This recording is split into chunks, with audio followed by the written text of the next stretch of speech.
In this video, I'm going to show you how to rasterize a layer in Krita quickly and easily, whether you're working with a vector layer, a text layer, or even a file layer. This is one of those small but super important skills that can make your editing workflow much smoother, especially if you want to paint on top of shapes, apply pixel-based effects, or permanently lock in your artwork before moving forward. If this tutorial helps you out, make sure to hit that like button and subscribe for more simple Krita tutorials just like this. Alright, let's jump in. First, let's look at how to convert a vector or text layer into a paint layer. On the right side of your screen, go to the Layers panel and find the layer you want to rasterize. This could be a vector layer made from shapes or a text layer that you've typed out. Once you've located it, right-click on that layer to open the context menu. From there, look for the Convert option. When that sub-menu appears, choose Convert to Paint Layer. As soon as you do that, Krita will turn your vector shapes or text into a standard paint layer made of pixels. That means it's no longer editable as a text or vector artwork in the same way,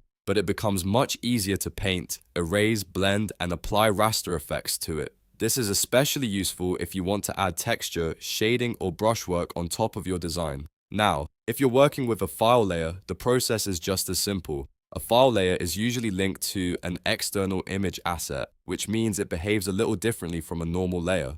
To rasterize that kind of layer, go back to the Layers panel, right-click the file layer, and this time choose Flatten Layer from the drop-down menu. When you flatten the file layer, Krita bakes that external image directly into your document as a permanent pixels. In other words, the linked file is no longer treated as a separate external asset in the same way. This can be really helpful when you want everything contained inside the project and ready for direct painting or editing. Just keep in mind that rasterizing or flattening a layer changes how it works, so if you think you might need the editable version later, it's a smart idea to duplicate the layer first or save a backup of your file before making the change. That way, you can always go back if needed. So to quickly recap, if you want to rasterize a vector or text layer in Krita, right-click the layer, go to Convert and select Convert to Paint Layer. And if you want to flatten a file layer, right-click it and choose Flatten Layer.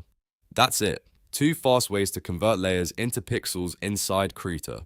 If this video helped you, please like, subscribe, and stick around for more Krita tips, tutorials, and beginner-friendly guides. Thanks for watching, and I'll see you in the next one.